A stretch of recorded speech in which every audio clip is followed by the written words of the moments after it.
मेरे प्यारे देशवासियों, मेरा प्यारा देशवासीहरू नमस्कार। आमतौर पर ये साधारणतः यो समय उत्सवको उत्सव का हुँदछ। होता है। जगह जग्गा जगह जग्गामा मेले मेला लगते लाग्दछ, हैं, धार्मिक धार्मिक पूजा पूजापाठ पाठ होते हैं। हुँदछ। कोरोना के कोरोनाको संकट यस काल सङ्कट में कालमा लोगों में मानिसहरूमा उमङ्ग त छ, उत्साह भी है, उत्साह पनि छ, लेकिन तर हामी सबैको मनलाई छुने मन को छू यस प्रकारको अनुशासन पनि छ। अनुशासन भी है। बहुतेक धेरै रूपमा देखा हेर्यौँ जाए भने तो नागरिकहरूमा नागरिकों में दायित्वको दायित्व का आभास एहसास पनि छ। लोग मानिसहरूले अपना ध्यान रखते हुए आफ्नो ध्यान राख्दै, दूसरों अरूको ध्यान पनि रखते ध्यान राख्दै अपने आफ्नो रोजमर्रा दैनिक के काम काम पनि भी कर गरिरहेका छन्। देश में देशमा हो रहे भइरहेको हर हरेक आयोजन आयोजनामा जिस जुन तरह प्रकारको संयम संयम और र सादगी सादगी इस यसपल्ट बार देखी देखिँदैछ, जा रही है, यो वो अभूतपूर्व छ। गणेशोत्सव भी गणेशोत्सव पनि कहीं कतै ऑनलाइन अनलाइन मनाया जा मनाइँदैछ रहा त। है। यसैजसो ज्यादातर जगहों जग्गाहरूमा यसपल्ट इस बार इको फ्रेन्डली फ्रेन्डली गणेशजीको प्रतिमा स्थापित गरियो। की गई है। साथीहरू, बहुत हामीले बारीकी से अगर देखेंगे एकदमै ध्यानपूर्वक हेर्यौँ भने एउटा कुरो अवश्य हाम्रो ध्यानमा आउनेछ, हाम्रो पर्व अनि पर्यावरण। इन दोनों यी दुवैको बीच एउटा बहुत गहिरो गहरा नाता रहेको छ, जहाँ एकातिर हमारे हाम्रो पर्यावरणमा पर्यावरण र और प्रकृतिको प्रकृति के साथ साथ सहज जीवनको जीवन का सन्देश संदेश लुकेको छिपा हुँदछ, हुआ है, त दूसरी अर्कोतिर ओर कई धेरैवटा सारे पर्व प्रकृतिको प्रकृति की रक्षाको रक्षा लागि के लिए पनि ही मनाए मनाइँदैछ। जस्तै जैसे बिहार बिहारको के पश्चिमी चम्पारणमा शताब्दीौँदेखि थारू आदिवासी समाजका मानिस 60 घण्टाको लकडाउन वा उनीहरूकै शब्दहरूमा भनौँ भने 60 घण्टेकै वरणाको पालन गर्दछन्। प्रकृतिको रक्षाको लागि वर्णाका थारू समाजले आफ्नो परम्पराको हिस्सा बनाएको छ अनि शताब्दीौँदेखि बनाएको छ। यस अवधि न कोही गाउँमा आउँछन्, न त कोही आफ्नो घरदेखि बाहिर निस्कन्छन्। अनि मानिसहरू मान्दछन् कि यदि उनीहरू बाहिर निस्के वा कोही बाहिरबाट आए, उनीहरूको आवाज जावतले मानिसहरूको राजमार्गको गतिविधिहरूले नयाँ बोट बिरुवाहरूको नोक्सान हुन सक्दछ।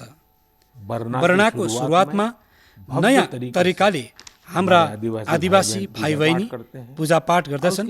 यस अवधि समाप्तिमा आदिवासी परम्पराको गीत, सङ्गीत, नृत्य जमाएर कार्यक्रम पनि गर्दछन्। साथीहरू, यी दिनहरूमा ओणमको पर्व पनि धुमधामसित मनाइन्छ। यो पर्व चिङ्गम महिनामा हुँदछ। यस अवधि मानिसहरू केही नयाँ खरिद गर्दछन्, आफ्नो घरहरूलाई सजाउँदछन्, पुक्लम बनाउँदछन्, ओणम सादियाको आनन्द लिँदछन्। विभिन्न खेल र प्रतियोगिताहरू पनि हुँदछ। प्रतियोगिताएं भी होती हैं। ओणमको धुम त आज सुदूर विदेशहरूसम्म पनि पुगेको छ। अमेरिका होस्, युरोप होस् वा खाडी देश होस्, ओणमको उल्लास तपाईँ सबैले जग्गा जग्गामा पाउनुहुनेछ। ओणम एउटा इन्टरनेसनल फेस्टिभल बन्दै गइरहेको छ। साथीहरू, ओणम हाम्रो कृषिसित जोडिएको पर्व हो। यो हाम्रो ग्रामीण अर्थव्यवस्थाको लागि पनि एउटा नयाँ सुरुवातको समय हुँदछ। किसानहरूको शक्तिले नै हाम्रो जीवन, हाम्रो समाज चल्दछ। हाम्रो पर्व किसानहरूको परिश्रमले नै रङ्गीन बन्दछ। हाम्रो अन्नदाताहरूलाई, किसानहरूको जीवनदायिनी शक्तिलाई त वेदहरूमा पनि एकदमै गौरवपूर्ण रूपले नमन गरिएको छ। ऋग्वेदमा मन्त्र छ, अन्नानाम पतये नमः, अन्नानाम पतये नमः, क्षेत्राणाम पतये नमः। अर्थात् अन्नदातालाई नमन छ। हाम्रा किसानहरूले कोरोनाको यस कठिन परिस्थितिहरूमा पनि आफ्नो ताकतलाई प्रमाणित गरेका छन्। हाम्रा देशमा यसपल्ट खरिदको फसलको रोपाई पछिल्लो सालको तुलनामा 7% अधिक भएको छ। धानको खेतीमा यसपल्ट लगभग 30%, दालमा लगभग, मोटे अनाज ओट्स सिरियल्समा लगभग 3%, ओइल सीड्समा लगभग 13%, कपासमा लगभग 3% अधिक लगाइएको छ। म यसको लागि देशका किसानहरूलाई बधाई दिँदछु। परिश्रमलाई म नमन गर्दछु। मेरा प्यारा देशवासीहरू, कोरोनाको यस कालखण्डमा देश कई धेरै मोर्चों पर मोर्चाहरूमा एक साथ एकसाथ लडिरहेको छ। लेकिन तर यसको साथसाथ धेरै पल्ट मनमा मन में ये यो भी पनि सवाल प्रश्न आता आइरहेको रहा छ कि कि इतने यति लंबे लामो समय तक समयसम्म घरों में रहने घरमा के रहँदा कारण मेरा मेरे छोटे ससाना छोटे बाल बाल मित्रों मित्रहरूको का समय कैसे बीतता कसरी होगा? बित्छ होला। और इसी अनि से मैंने यहीबाट मैले गान्धीनगरको चिल्ड्रेन युनिभर्सिटीको दुनियाँमा एउटा अलग अलग प्रकारको प्रयोग रहेको पाएँ। भारत सरकारको महिला अनि बाल विकास मन्त्रालय, शिक्षा मन्त्रालय, सूक्ष्म लघु अनि उद्योग मन्त्रालय, यी सबैसित मिलेर हामी नानीहरूको लागि के गर्न सक्छौँ यसमाथि मन्थन गर्यौँ, चिन्तन गर्यौँ। मेरो लागि यो एकदमै सुखद थियो, लाभकारी थियो, किनकि एक प्रकारले यो मेरो लागि पनि केही नयाँ जान्ने, नयाँ सिक्ने अवसर बन गया। साथीहरू, हाम्रो चिन्तनको विषय थियो खेलौना अनि विशेष गरी भारतीय खेलौना। हामीले यस कुरामा मन्थन गर्यौँ कि भारतका नानीहरूलाई नयाँ नयाँ टोयज कसरी मिलोस्, भारत टोय प्रोडक्सनको एकदमै ठुलो हब कसरी बन्ने। यसै त मन की बात सुनिरहेका नानीहरूका मातापितासित क्षमा माग्दछु, किनकि हुन सक्छ उनीहरूलाई अब यो मन की बात सुनिसकेपछि खिलौनाको नयाँ नयाँ डिमान्ड सुन्ने सायद एउटा नयाँ काम अघि आउनेछ। साथीहरू, खिलौना जहाँ एक्टिभिटीलाई बढाउने प्रकारको हुँदछ, हाम्रो खिलौनाले हाम्रो आकांक्षाहरूलाई पनि उजाड दिँदछ। खिलौनाले केवल मन मात्र बहलाउँदैन, खिलौनाले मन बनाउँदछ पनि अनि उद्देश्य पनि पूरा गर्दछ। मैले कहीँ पढेको थिएँ कि खिलौनाको सम्बन्धमा गुरुदेव रविन्द्रनाथ ट्यागोरले भनेका थिए कि बेस्ट टोय त्यो हुँदछ जो इन्कम्प्लिट हुँदछ। यस्तो खिलौना जो अधुरो होस् अनि नानीहरूले खेल खेलमा त्यसलाई पूरा गरोस्। गुरुदेव ट्यागोरले भनेका थिए कि जब उनी सानो थिए त आफैको कल्पनाले घरमा भएको सामानहरूले आफ्नो साथीहरूको साथ आफ्नो खिलौना र खेल बनाउने गर्थे। तर एक दिन बाल्यकालको त्यो मौज मस्तीले भरिएको क्षणहरूमा ठुला बडाहरूको दखल भयो। कुरा यस्तो थियो कि उनको साथी एउटा ठुलो र सुन्दर विदेशी खिलौना लिएर आए। खिलौनालाई लिएर लामो फड्का मार्दै अब सबै साथीको ध्यान खेलभन्दा धेर खिलौनामा अडियो। हर कसैको आकर्षणको खेल्ने रहने रह्यो र खिलौना बन्यो। जुन नानी हिजोसम्म सबैको साथ खेल्थ्यो, सबैको साथ रहन्थ्यो, घुलमिल गर्दथ्यो, खेलमा डुब्दथ्यो, ऊ अब टाढा रहन थाल्यो। एक प्रकारले रहल नानीहरूसित भेदको भाव उसको मनमा बस्यो। महँगो खिलौना बनाउनका लागि पनि केही थिएन, सिक्नको लागि पनि केही थिएन। अर्थात् कि एक आकर्षक खिलौनाले एउटा उत्कृष्ट नानीलाई कहीँ दबाइदियो, लुकाइदियो, मुर्झाइदियो। यस खिलौनाले धनको, सम्पत्तिको अनि बडप्पनको प्रदर्शन गर्यो। तर त्यस नानीको क्रिएटिभ स्पिरिटलाई बढाउन र सुशोभित हुनबाट रोकिदियो। खिलौना त आयो, तर खेल खत्तम भयो अनि नानी खेल्न पनि छोड्यो। यसैले गुरुदेव भन्दथे कि खिलौना यस्तो हुनुपर्छ जसले नानीको बाल्यकाललाई बाहिर ल्याओस्, उसको क्रिएटिभिटीलाई अघि ल्याओस्। नानीको जीवनको अलग अलग पक्षमा खिलौनाको जुन प्रभाव छ त्यसमा राष्ट्रिय शिक्षा नीतिमा पनि धेरै ध्यान दिएको छ। खेलमा सिक्नु, खिलौना बनाउन सिक्नु, खिलौना जहाँ बनिन्छ त्यसको भिजिट गर्नु, यी सबैलाई करिकुलमको हिस्सा बनाइएको छ। साथीहरू, हाम्रो देशमा लोकल खिलौनाहरूको धेरै समृद्ध परम्परा छ। धेरै प्रतिभाशाली र कुशल कारिगर छन् जसले राम्रो खिलौना बनाउनमा महारत हासिल गरेका छन्। भारतमा केही क्षेत्र टोय क्लस्टर अर्थात् खिलौनाहरूको केन्द्रको रूपमा पनि विकसित भइरहेको छ। जस्तै कर्नाटकको रामनगरमा, चन्नापटना, आन्ध्र प्रदेशको कृष्णामा, कोडापल्ली, तमिलनाडुमा तन्जौर, असममा धुबरी, उत्तर प्रदेशको वाराणसी, यस्ता धेरै स्थानहरू छन्। धेरै नाम गन्ती गर्न सकिन्छ। तपाईलाई यो जानेर आश्चर्य हुन्छ कि global toy industry 7 lakh crore भन्दा पनि अधिकको हो। 7 लाख करोड रुपियाँको यति ठुलो कारोबार, तर भारतको हिस्सा त्यसमा एकदमै कम छ।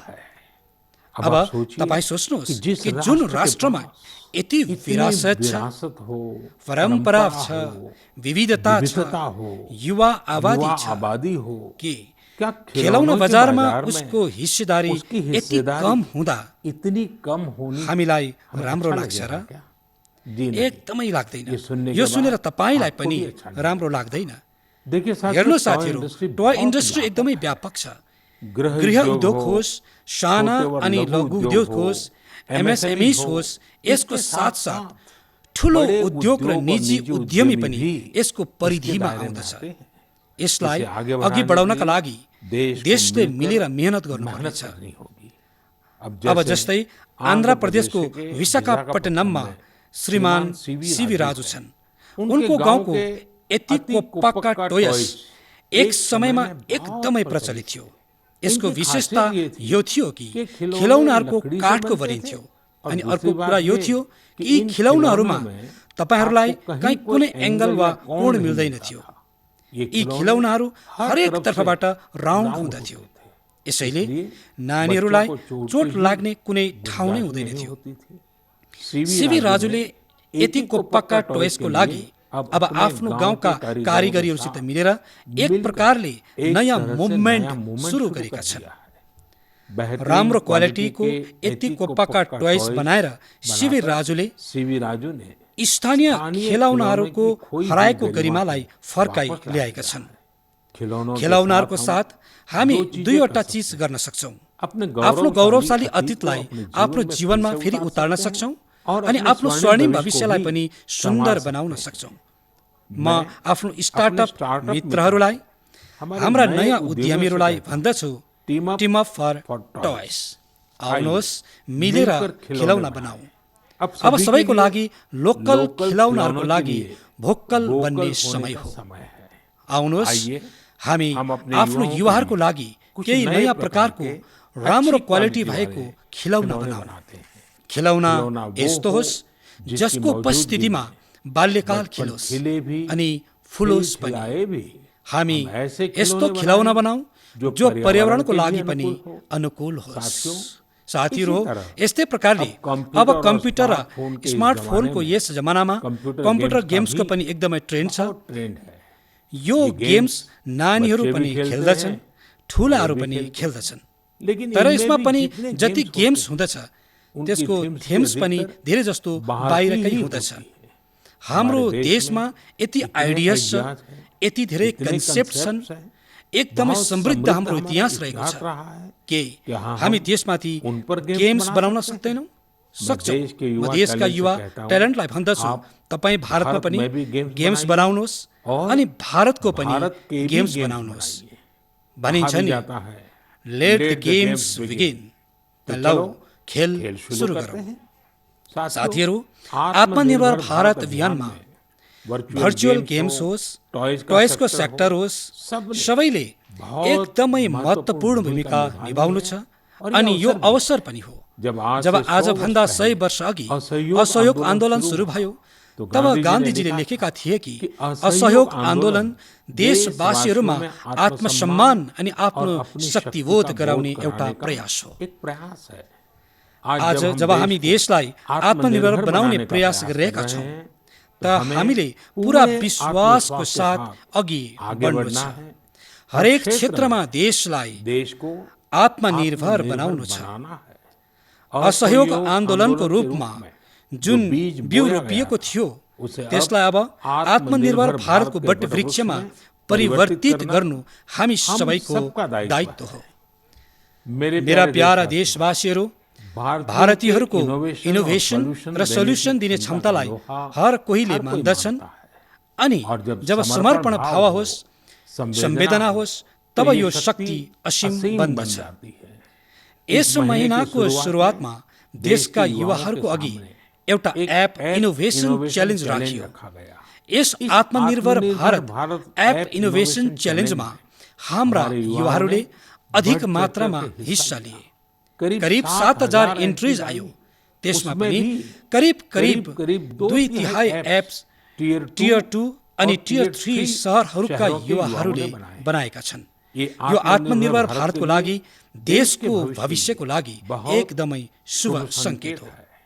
आत्मनिर्भर एप इनोभेसन च्यालेन्जको रिजल्ट देखेर तपाईँ अवश्य प्रभावित बन्नुहुनेछ। धेरै जाँच पडतालपछि अलग अलग क्याटेगोरीमा लगभग 2 दर्जन एपको अवार्ड पनि प्रदान गरियो।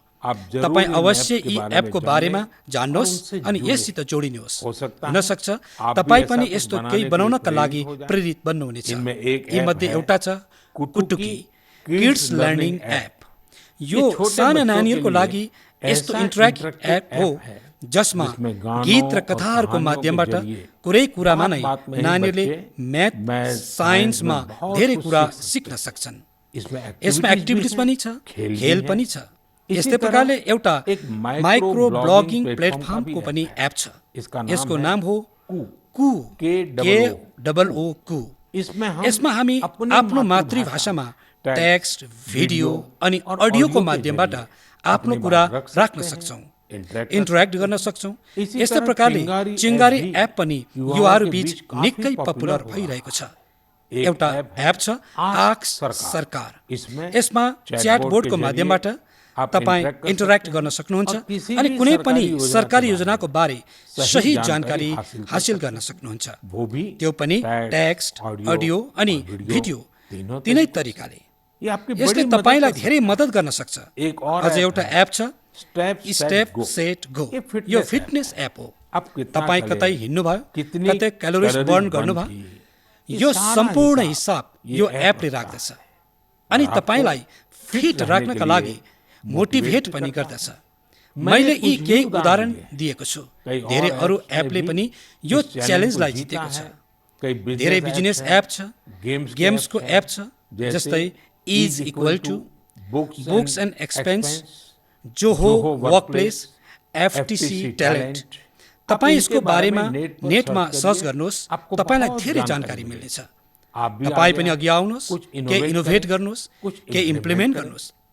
तपाईको प्रयास आफ्ना साना साना स्टार्टअप भोलि ठुला ठुला कम्पनीमा परिवर्तन हुनेछ अनि विश्वमा भारतको पहिचान बनिनेछ। अनि तपाईँ यो नभुल्नुहोस् कि आज जुन विश्वमा ठुला ठुला कम्पनीहरू देखिन्छ त्यो पनि कुनै समयमा स्टार्टअप नै हुँदथ्यो। प्रिय देशवासीहरू, हाम्रो यहाँ नानीहरूले, हाम्रा विद्यार्थीहरूले आफ्नो पुरा क्षमता देखाउन सकोस्, आफ्नो सामर्थ्य देखाउन सकोस्। त्यसमा एकदमै ठुलो भूमिका न्युट्रिसनको पनि हुँदछ, पोषणको पनि हुँदछ। पुरा देशमा सितम्बर महिनामा पोषण महिना न्युट्रिसन मन्थको रूपमा मनाइन्छ। नेसन अनि न्युट्रिसनको गहिरो सम्बन्ध हुँदछ। हाम्रो यहाँ एउटा भनाइ छ, यथा अन्नम तथा मन्नम, अर्थात् जस्तो अन्न हुँदछ त्यस्तै नै हाम्रो मानसिक र बौद्धिक विकास पनि हुँदछ। एक्सपर्ट्स भन्दछन् कि शिशुलाई गर्भमा अनि बाल्य अवस्थामा जति राम्रो पोषण मिल्दछ त्यति राम्रो उसको मानसिक विकास होता है अनि ऊ स्वस्थ रहन्छ। नानीहरूको पोषणको लागि पनि त्यति नै जरुरी छ कि आमालाई पनि पुरा पोषण मिलोस्। र पोषण वा न्युट्रिसनको मतलब केवल यति मात्र होइन कि तपाईँ के खानुहुँदैछ, कतिपल्ट खानुहुँदैछ। यसको मतलब हो तपाईको शरीरलाई कति जरुरी पोषक तत्व न्युट्रिएन्ट्स प्राप्त भइरहेको छ। तपाईलाई आइरन, क्याल्सियम प्राप्त भइरहेको छ कि छैन, सोडियम प्राप्त भइरहेको छ कि छैन, भिटामिन प्राप्त भइरहेको छ कि छैन। यी सबै न्युट्रिसनको एकदमै इम्पोर्टेन्ट एस्पेक्ट्स हो। न्युट्रिसनको यस आन्दोलनमा पिपल पार्टिसिपेसन पनि एकदमै जरुरी छ। जनभागीदारीले नै यसलाई सफल गराउँछ। पछिल्लो केही वर्षहरूमा यस दिशामा देशमा धेरै प्रयास गरियो। खासकर विशेष गरी हमारे गाउँहरूमा गाउँमा में इसे यसलाई जनभागीदेखि जन आन्दोलन बनाइँदैछ। पोषण सप्ताह होस्, पोषण महिना होस्, यसको माध्यमबाट धेरभन्दा धेर जागरुकता पैदा गरिँदैछ। स्कुलहरूलाई जोडिएको छ। नानीहरूको लागि प्रतियोगिताहरू होस्, उनीहरूमा अवेरनेस बढोस्, यसको लागि पनि लगातार प्रयास जारी छ। जस्तै क्लासमा एकजना क्लास मोनिटर हुँदछ, त्यस्तै प्रकारले न्युट्रिसन मोनिटर पनि होस्, रिपोर्ट कार्ड जस्तै न्युट्रिसन कार्ड पनि बनोस्। यस प्रकारको पनि सुरुवात गरिँदैछ। पोषण महिना न्युट्रिसन मन्थको अवधि माई गभ पोर्टलमा एउटा फुड एन्ड न्युट्रिसन क्विज पनि आयोजन गरिनेछ अनि साथै एक नीम कम्पिटिसन पनि हुनेछ।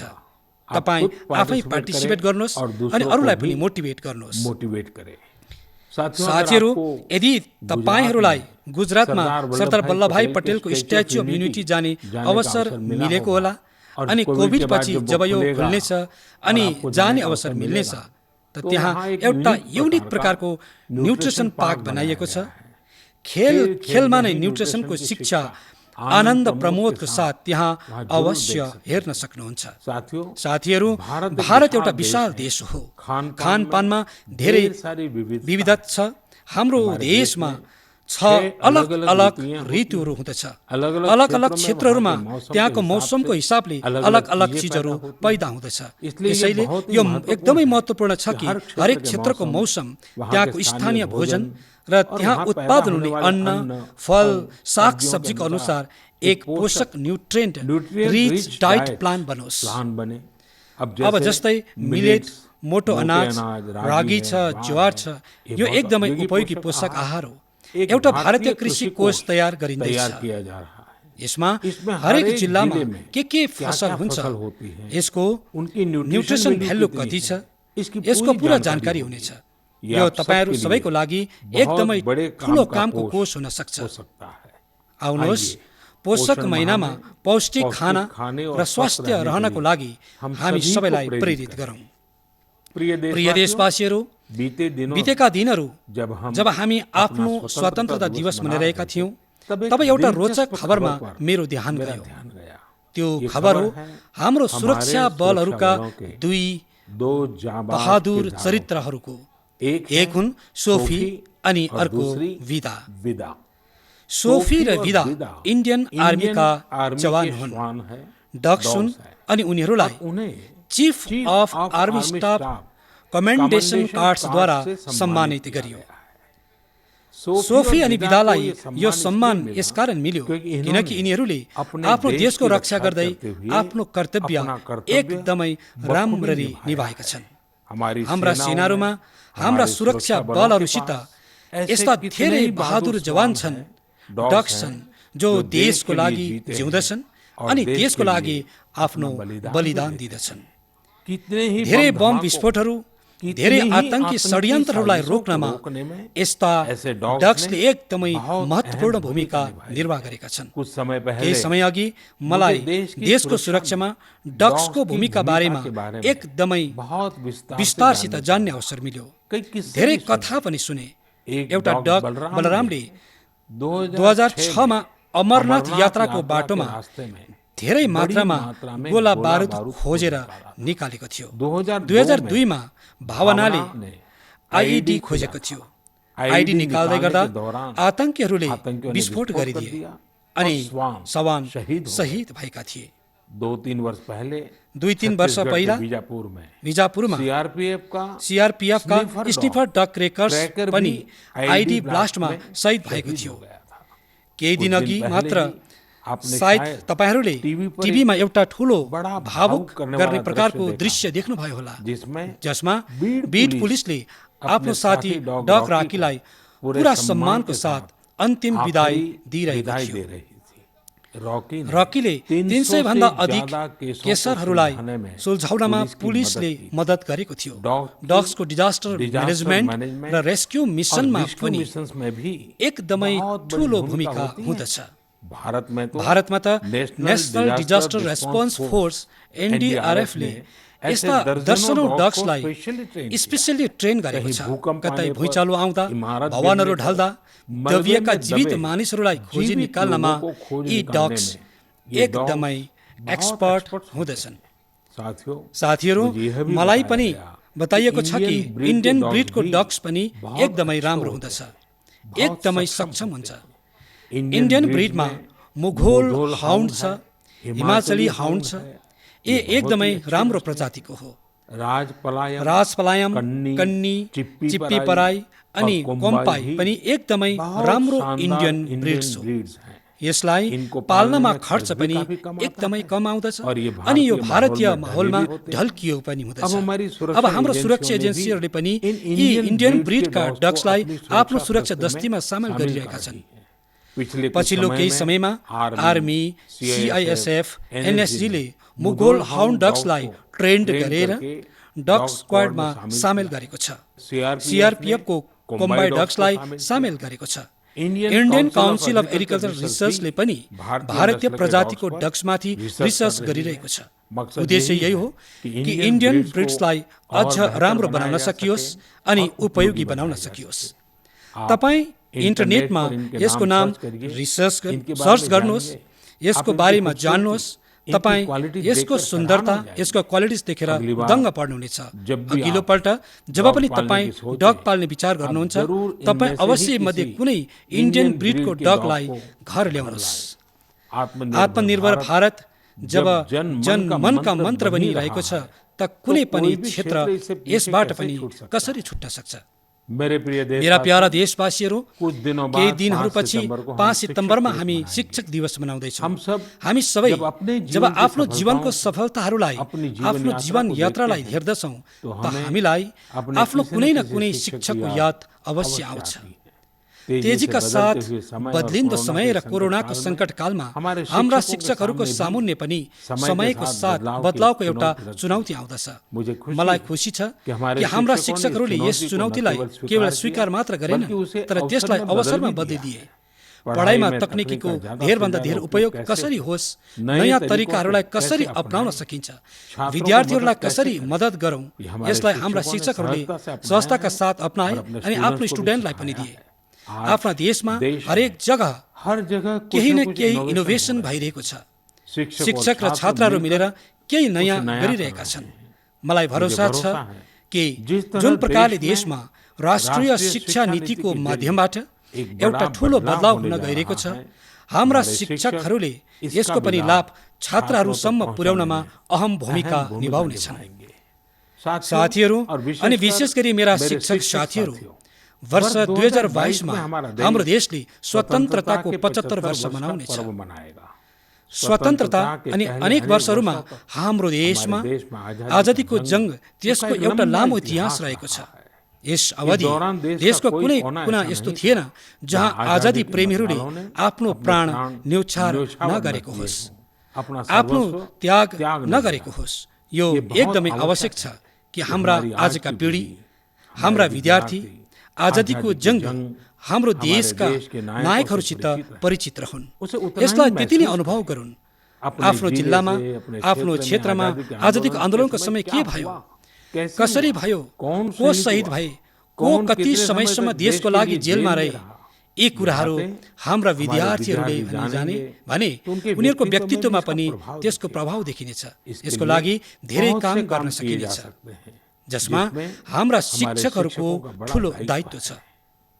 जस्तै तपाईँ जुन जिल्लामा हुनुहुन्छ, त्यहाँ शताब्दीयौंसम्म जुन आजादीको युद्ध चल्यो, ती आजादीको युद्धमा त्यहाँ कुनै घटनाहरू घटेको छ कि? त्यसलाई लिएर विद्यार्थीहरूबाट रिसर्च गराउन सकिन्छ।